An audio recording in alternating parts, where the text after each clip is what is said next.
Oke, mantap. Selamat malam, Pak Fahrul. Halo malam Mbak Yasmin, apa kabarnya? Baik, Pak Fahrul gimana nih kabarnya? Kayaknya terlihat cerah nih senyumannya hari ini nih. Oh iya dong, makan hijau kita cerah semua. Seluruh overhang yang menjadi pembicaraan dan kegalauan kita semua berbulan-bulan akhirnya selesai, Betul. Bapak Ibu sekalian. Ya, Indonesia telah berhasil melaksanakan pemilu kita dengan damai dan dengan lancar. Mudah-mudahan nanti ya apapun hasilnya itu mendatangkan kebaikan untuk kita semua. Yang namanya iya, market kalau nggak ada overhang itu udah selesai dulu ya, kira-kira seperti itu. iya. Amin, Pak Fahrul. Amin. Kemarin juga kan Pak Fahrul itu waktu tanggal 13 Januari ya, kita juga sempat kan Trimegah mengadakan acara juga nih sama salah satu calon presiden gitu di Trimegah Political and Iya, Economic Outlook ya Pak ya. Itu kita iya, juga membahas lah gitu gimana outlook untuk ekonomi dari tim kita dari terutama dari Pak Fahrul gitu ya.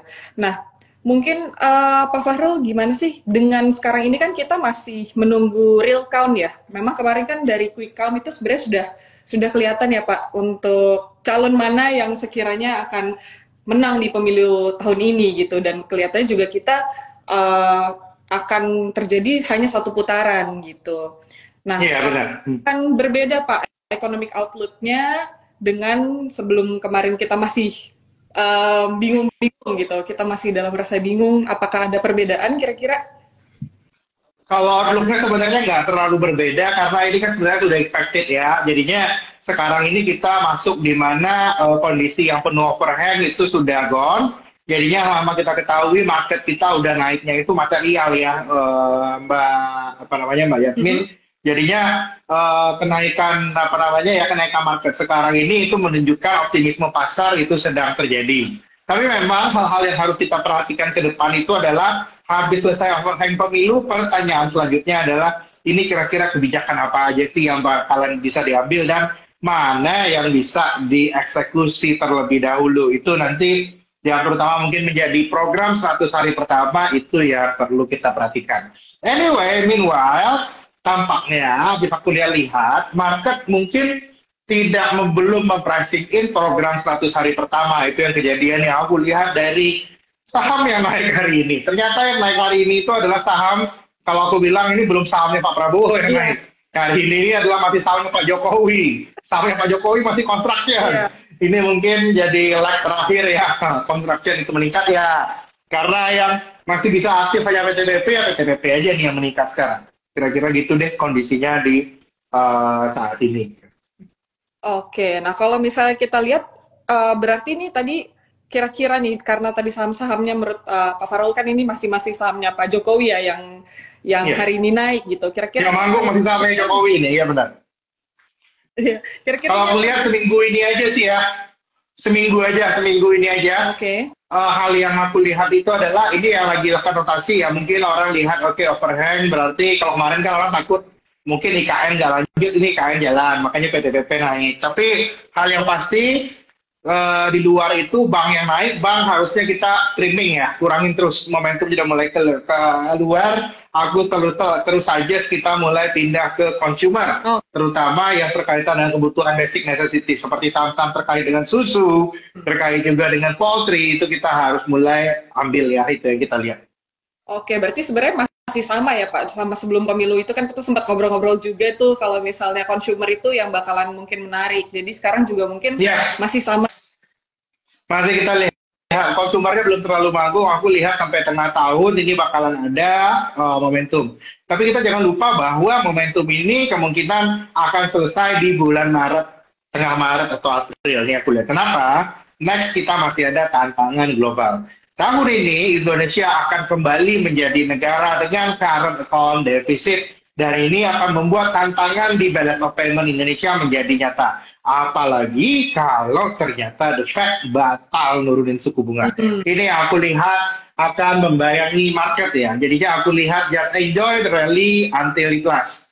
Bakalan masih ada ini ya kemarin bank udah naik. Ini kita lihat big caps non bank akan mengejar minggu ini sampai akhir bulan. Habis itu aku sarankan ya mungkin bulan Maret bulan April itu waktunya kita trimming posisi. Gitu kira-kira. Oke, berarti Euforia akan selesai dalam 2 minggu ke depan. Just enjoy. Tahun ini belum tahun di mana pasar saham bisa lurus. Belum. oke. Mari kita sama-sama bersabar. Ya. Sampai akhir bulan ya. Berarti teman-teman mungkin yang udah pada naik nih sahamnya mungkin bisa nikmatin dulu ya, Pak. Nikmatin dulu, enjoy abang ini. Tapi pokoknya kalau udah puas jangan lupa keluar. Jangan lupa keluar. Oke. It's better buat gua nggak jualan di puncak. Karena yang biasanya kalau orang yang pengen jualan di puncak, adanya beli di pucuk. Itu biasanya. Itu yang mesti kita hindari. Oke. Nah, kalau misalnya nih Pak, memang benar nih, Pak kan kita sebenarnya udah lihat di pengumuman presiden ini kan udah sebenarnya udah kelihatan ya. Terus what happen kalau misalnya suara DPR-nya itu nggak dari koalisi capres yang dipilih gitu? Apakah kita ada perlu antisipasi juga Pak? Iya. Terkait Nah, ini yang aku bilang ada ini tantangan makro habis ini adalah nanti ya. Itu adalah what if nantinya itu terpilih, Pak. Misalnya sekarang itu ya Pak Prabowo satu putaran, tapi nanti dia kesulitan untuk mengumpulkan parlemen yang mayoritas. Ini memang downside ya. Ini yang mesti kita lihat. Kalau belajar dari apa yang kejadian waktu Pak Jokowi tahun 2014, butuh waktu untuk mengkonsolidasi kabinet. Dan ini kalau dari di luar cerita makro soal the Fed, ini akan menjadi hal yang akan meng-create volatility nantinya. Tapi nggak sekarang. Sekarang kita masih optimisme, berhati-hatilah di akhir Maret dan bulan April nanti. Kira-kira seperti itu. Kapan waktu mulai jualan saham, aku lihat bulan puasa, kita harus puasa juga. Meninggalkan keduniawian juga pada kondisi saat ini. Kenapa? Karena kita sudah dikasih cuan di 2 bulan awal. Jangan maruk saudara-saudara. Jangan bulan puasa nanti fokus beribadah. Sebelum bulan puasa kita harus jual portofolio sebelum bulan puasa. Jadi bukan cuma Siap-siap. Nanti yang mau jual hubungin Mbak Yasmin buat jualan ya. bukan cuma kita yang puasa, tapi saham juga harus puasa ya. Ada waktunya ya. Bahkan puasa itu kita mesti paham. Ini puasanya bareng bersamaan juga dengan data dengan April ya. April dengan dekat Mei aku lihat itu kayaknya kita mesti itu kita mesti ya itu agak mau sendiri tuh bulan-bulan itu. Just enjoy 1 bulan sampai setengah bulan depan kira-kira gitu. Oke, tuh teman-teman just enjoy bulan-bulan ini ya, karena mungkin di bulan puasa kalian mungkin tidak akan seperti sekarang gitu. Nah terus karena yang belum market antisipasi adalah tahun ini kita defisit lagi, rupiah kita nggak akan bisa stabil lagi. Itu yang aku lihat ini rupiah resikonya di tengah tahun lumayan besar. Wah, betul. Nah itu gimana tuh? Jadi gimana tuh kira-kira dampaknya terhadap rupiah nih? Pak Fahrul. Kalau aku masih lihat ya, ini rupiah mungkin gara-gara euforia masih bisa dikasih kendor, tapi after that, aku lihat after bulan Maret kita udah harus ready lagi ya sama tren depresiasi. Itu ya kita lihat. Oke. Nah kalau misalnya terkait pasar obligasi gimana? Kira-kira akan seperti apa nih Pak Fahrul? Pasar obligasi aku lihat ya mungkin ada sedikit relief ya berapa hari ke depan, gara-gara pemilu yang satu putaran itu men-tone down ekspektasi terkait dengan dengan likuiditas, tapi aku lihat nanti akan ada koreksi di pasar obligasi bersamaan juga dengan koreksi di rupiah. Tapi nggak sekarang, itu nanti bulan Maret April itu ceritanya. Oh gitu. Oke, berarti nanti mungkin Maret dan April kita bisa kembali live lagi ya untuk kita ngelihat update-nya seperti apa gitu. Kita bisa ngobrol-ngobrol lagi sama Pak Fahrul. Oke.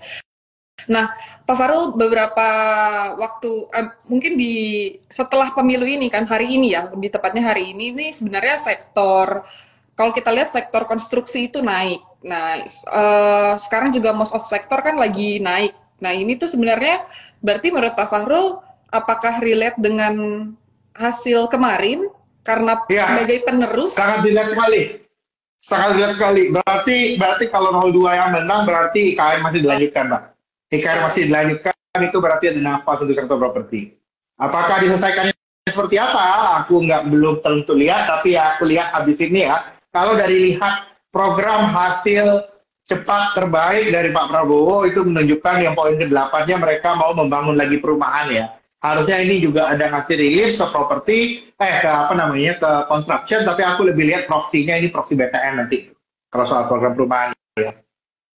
Oke, nah berarti selain dari industri tadi consumer, terus kemudian mungkin ada dari properti, kira-kira industri dan sektor apa lagi sih Pak Fahrul yang mungkin bisa dilihat sama teman-teman di Retail.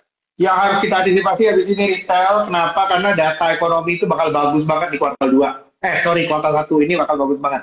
Karena kemarin nanti kita pemilu, harus kita lihat memang itu magnitudo untuk perbaikan ekonominya itu tinggi sekali. Oke, retail ya. Halo? Oke. Yes. Oh ya, oke. Nah, kalau gitu berarti tadi kan Pak Fahrul juga sempat mention nih Pak bahwa kita masih tetap melihat nih ada sentimen dari luar, yaitu mungkin The Fed tidak akan maksudnya masih ada kemungkinan sentimen dari The Fed terkait suku bunga nih Pak. Berarti sebenarnya dengan sentimen sekarang yang ada di dalam Indonesia, tetap ya sentimen dari global itu tetap akan mempengaruhi ya Pak. Dan pengaruhnya benar, tetap akan pengaruhi. Tetap akan mempengaruhi. Jadi aku lihat ini resiko global tengah tahun itu lumayan tinggi. Jadi pokoknya segala cuan bungkus sampai awal bulan Maret. Itu kalau pesan saya sekarang. Oke, nah kira-kira kalau misalnya begitu lebih menarik mana Pak antara pasar obligasi dan juga pasar saham? Karena kan kita juga lihat tahun ini saham. Ini bukan tahun obligasi. Tahun obligasi lebih mungkin tahun depan ya. Ini tahun saham nih. Kalau kita lihat. Gitu. Ini tahun di mana ekspektasi pertumbuhan balik ya. Oke. Nah, berarti kalau misalnya begitu, kira-kira mungkin apalagi Pak? Mungkin ada strategi-strategi nggak untuk teman-teman sampai dengan first half ini harus seperti apa kira-kira? Kalau aku lihat just follow the follow the market. Aku lihat mungkin bank udah naik. Aku lihat strateginya mungkin habis naik lagi, bank-banknya di trimming, consumer sama retailnya dibanyakin. Nanti setelah adanya kenaikan bulan Maret itu waktunya kita mulai jualan pelan-pelan ya. Itu ya kita lihat. Jualan pelan-pelan itu nanti kalau yang mau beli dolar juga bulan Maret itu nanti akan jadi waktu terbaik juga ya. Karena ini sering dengan dolarnya USD/IDR lumayan menguat, tapi nanti bulan Maret itu bulan April kita stand to buy dolar. Kalau yang butuh dolar. Kalau sekarang aku lihat belum ini. Oke. Nah, kalau ngomongin soal hilirisasi nih Pak Fahrul, kira-kira gimana nih? Jadi kan untuk yang namanya smelter itu kan butuh waktu ya, butuh 2-3 tahun untuk selesai gitu. Nah, sedangkan usia jabatan presiden hampir setengah jalan ya saat 2-3 tahun ke depan. Nah, itu kira-kira seperti apa potensinya? Kalau aku lihat kondisi smelter itu di nikel sekarang udah oversupply, aku nggak lihat ada hal yang perlu fundamental ya. I really like that sector now. Kita lihat. Hilirisasi akan bergeser dari nikel ke tema hilirisasi yang lain. Itu yang akan sama-sama kita lihat dari pemerintah baru. Kira-kira seperti itu, Mbak. Oke. Nah, lalu kalau misalnya untuk sektor-sektor lain, misalnya kayak sektor-sektor logam gitu, itu gimana Pak kira-kira untuk di bulan-bulan ini? Aku kalau untuk metal related mungkin ada sentimen dari pemilu ini bisa bagus, tapi pertumbuhan ekonomi China yang nggak begitu oke, aku lihat ini akan jadi pemberat dulu. Jadi pemberat. I don't think bakal ada momentum di situ, belum nanti ya. Oke, baik. Nah, mungkin kalau misalnya untuk kebijakan-kebijakan apa yang mungkin menguntungkan buat dari calon presiden 02 yang mungkin menguntungkan buat market itu apa saja sih Pak Fahrul? Kalau kita lihat mungkin hal yang paling ini sebenarnya bukan kebijakannya ya, kebijakannya udah well explained, tapi orang mau lihat implementasinya gimana. Implementasi ini yang paling penting kita dengar dalam 2-3 tahun, 2-3 bulan depan. Pertanyaan paling besar itu terutama bagaimana dengan implementasi makan siang gratis, itu paling mesti kita lihat, kita dengar ya. Kalau makan siang gratisnya itu diberikan juga dengan kebijakan-kebijakan yang memberikan multiplier ekonomi yang lebih tinggi, itu harusnya bisa dipersepsikan positif oleh market. Itu yang mesti kita lihat. Tapi kalau ada yang tidak dilakukan, dan aku lihat ini justru habis ini ya, habis selesai pemilu ini, walaupun sistem pemilunya selesai, hal yang berikutnya kita lihat itu adalah bagaimana pembagian dan perimbangan kekuasaan antara para pemain politik itu yang akan menjadi hal yang menentukan, Mbak Yasmin, kira-kira. Oh, oke. Tadi ada sempat yang nanya sebentar ya. Oke. Nah, kalau misalnya kemarin juga kan kita sempat lihat juga ya, Pak Farul, kemungkinan sebenarnya dalam pemilu ini sektor-sektor seperti rokok itu akan diuntungkan. Kemarin kan belum sempat yang terlalu gimana ya. Nah, dulu kan, nah kalau misalnya untuk calon pemenang ini kan kemarin juga sempat memberikan apa ya, salah satu insentif ya, Pak Farul, untuk tax. Nah, kalau untuk tax itu, Pak Farul, kira-kira apakah itu akan menguntungkan? Sepertinya belum, market belum mikir ke arah sana. Market is not yet ke arah situ. Paling baru ngomongin apa namanya konteks kebijakan baru 2 bulan lagi. Market itu akan fokus pada konsolidasi politik habis ini. Oke. Konsolidasi politik itu yang kita lihat ini akan akan jadi pembicaraan 1 bulan ke depan. On the policy side, mungkin orang-orang hanya lihat euforia ya, Mbak Insta. Mungkin habis di IG Live kita bulan depan itu kita bahasnya, Mbak Yasmin. Oke, baik. Mungkin bulan depan kita nanti bisa bahas lagi ya. Berarti apa nih Pak Farul yang mungkin tadi kasih sama teman-teman untuk saat ini sampai mungkin benar-benar pemenangnya diumumkan secara sah? Iya, itu tanggal 20 Maret.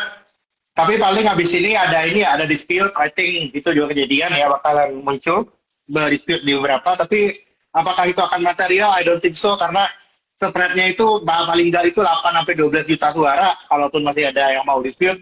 Tapi untuk membuktikan perbedaan sebanyak itu juga, aku lihat takes time ya, it's not easy, kira-kira gitu. Oke. Pak Farul, mungkin kita ini sebenarnya belum bisa banyak ini ya Pak, belum bisa banyak kita ngomongin juga ya, ngebahas-bahas juga terkait hal-hal ini, karena mungkin kita juga dulu sampai tadi Pak Farul juga di bulan Maret ya. Oke, mungkin Maret. Jadi kalau kita lihat itu masih just enjoy the sentiment and the rally aja ya sampai bulan depan, sampai awal Maret. Dan after that, aku lebih lihatnya banyak goncangan makro juga nih bulan akhir Maret sama bulan April. Itu yang mesti kita harus waspadai kira-kira. All the good things harus keluar dalam satu bulan depan. Kira-kira kayak gitu. Oke, mungkin sebenarnya banyak hal yang mungkin teman-teman sekarang masih hitungannya masih wait and see nggak sih Pak Farul kalau sekarang? Di luar euforia masih wait and see, karena hal yang paling kita lihat ini sekarang konsolidasi di antara ketiga calon ini gimana. Kalaupun ada dispute mau sepanjang apa dispute-nya, itu yang mesti kita lihat juga. Oke, baik. Walaupun nantinya itu by the end itu bakalan gabung juga biasanya ya, tapi perjalanan ke sana aku yakinnya nggak akan mulus sih. Bakalan ada beberapa bargaining, aku rasa itu akan terjadi. Oke, baik. Nah, kalau misalnya terkait ini ada pertanyaan tapi saham-saham ya.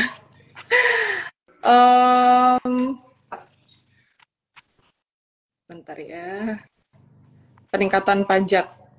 Bagaimana kalau untuk terkait peningkatan pajak? Peningkatan pajak aku lihat itu bakal gradual ya. Ini 1 atau 2 tahun ini belum akan dilakukan, tapi memang kita harus aware bakal ada rencana untuk pembentukan badan penerimaan negara. Kita harus lihat itu. Oke, baik. Nah, Pak Farul, tapi gimana nih, Pak Farul puas nggak dengan hasil pemilu kita di tahun ini? So far kalau kita lihat sebenarnya dilaksanakan dengan aman, terlepas dari segala plus minusnya. Aku lihat sih kita cukup puas. Hal yang ditakutkan market tidak terjadi. Market habis ini bisa fokus pada data pertumbuhan ekonomi. Aku tetap lihat ada kenaikan lagi, kurangin bank, banyakin consumer, kira-kira gitu. Oke. Nah, ini ada yang bertanya, apakah saham-saham yang ada di belakang Pak Prabowo akan langsung mengalami penguatan setelah pengumuman, Pak? Kalau kita lihat ya, mungkin kalau dari grup-grup usaha yang berada di Pak Prabowo, ini sudah naik sih hari ini per dasar ya. Dan apakah akan naik masih 2 hari lagi, aku lihat dari sisi makro, itu juga akan apa namanya ya, dari sisi makro kita lihat juga harusnya masih bisa naik nih dalam 2 hari ke depan. Oke, baik. Oke, Pak Farul duduk. Iya. Oke. Mungkin Pak Farul ini kita nggak akan lama-lama sih untuk live-nya ya, karena kebetulan kemarin tadi juga ada semua jelas ya dijawab oleh Pak Farul. Mungkin Pak Farul ada insight-insight lain nggak untuk seperti apa kira-kira dalam menghadapi? Iya, mungkin after this hal yang mesti kita lihat apa namanya ya, bahwa data ini ya, habis adanya euforia sekarang, ini masih euforia dalam 2 hari ke depan. After that banyak tantangan makro ya yang aku lihat itu harus price in. Di luar, walau ternyata data trade balance kita bagus, di beberapa data di berbagai belahan dunia itu mulai menunjukkan adanya perlambatan ya, terutama di Inggris dan di Jepang. Kita lihatnya memang dalam beberapa waktu ke depan ini euforia selesai, kita harus kembali lagi back to reality. Kapan back to reality? Aku lihat reality itu akan terjadi di awal Maret, Mbak Yasmin. Nah, menuju ke sana, aku lihat bungkuslah seluruh cuan yang kita punya ini sampai akhir Februari. Itu pesan saya. Februari, Maret. Gitulah kira-kira. Oke. Kemudian, nah teman-teman itu ya, jadi untuk sarannya dari Pak Fahrul. Kemudian untuk peningkatan inflasi Pak menjelang Lebaran akan seperti apa kira-kira? Aku lihat dengan naiknya harga beras belakangan, inflasi harusnya agak meningkat nih. Kita lihat inflasi akhir tahun akan naik ke 3,4 dari 2,8 sekarang. Itu yang kita lihat. Ini hal yang market harusnya ready sih. Udah ready, udah nggak terlalu jalan ya. Market belum pricing in itu, masih ada gejolak lagi global makro di bulan Maret sama April. Lalu juga apa namanya ya, habis itu kita harus lihat juga bagaimana koalisi dari pemerintah nanti itu terbentuk. Itu yang mesti kita lihat. Oke, baik. Berarti masih menunggu melihat dari pembentukan koalisi dari pemerintah ya, Pak Farul. Iya. Oke, baik. Mungkin Pak Farul ada closing statement kah Pak untuk teman-teman, mungkin seperti apa? Oke. Mungkin closing statement dari saya, aku pesan aja bahwa just enjoy the rally. Mungkin rally di perbankan udah hampir selesai. Jangan lupa take profit 2-3 hari ke depan. Kalau masih ada ini, kita switch pindah pelan-pelan masuk ke sektor consumers dan juga mungkin beberapa sektor yang masih nawarin dividen. Dividen bakal jadi cerita akhir kita sebelum ada makro headline lagi di tengah tahun ini. Apa namanya, just beware, stay invested, jangan lupa untuk terus belajar. Makasih. Oke, terima kasih. Oh iya, tadi ada satu lagi sedikit Pak Farul. Berarti kita fokus sama yang dividen yield-nya cukup besar ya? Ini kita lihat harusnya penting ya. Dividen yield masih bakal penting banget dilihat. Oke, baik kalau gitu. Oke, mungkin ini ada satu lagi mungkin Pak Farul sebelum kita tutup, ada yang bertanya terkait green energy. Kalau green energy belum ada katalis baru aku lihat ya. Not so many new catalyst. Katalisnya ini masih index call, it's not yet stock call, ini masih index call. Indeksnya naik aja bareng-bareng semuanya. Kita paling tinggal rotasi aja antara yang udah naik banyak dari bank itu ke sektor lain. Kira-kira seperti itu, Mbak Yasmin. Oke. Baik, Pak Farul, terima kasih banyak Pak Farul atas insight-nya hari ini. Thank you. Thank you, mari Mbak. Dapat banyak dapat masukan ya juga. Nanti mungkin kita bakalan ada live lagi teman-teman sama Pak Fahrul. Ini karena kita kan euforia habis pemilu kemarin yang memang sangat-sangat baik sekali ya hasilnya gitu. Jadi semoga teman-teman ini bisa terus bisa cuan, dan mungkin teman-teman juga harus perhatikan tadi yang Pak Farul sempat omongin juga sampai akhir bulan ini seperti apa. Nanti setelah itu kita menjelang puasa kita akan lihat lagi akan seperti apa marketnya gitu. Terima kasih banyak Pak Fahrul atas waktunya. Ya, oke, makasih Mbak. Mari. Ya, mari, selamat malam semuanya. Malam, mari Pak. Ya.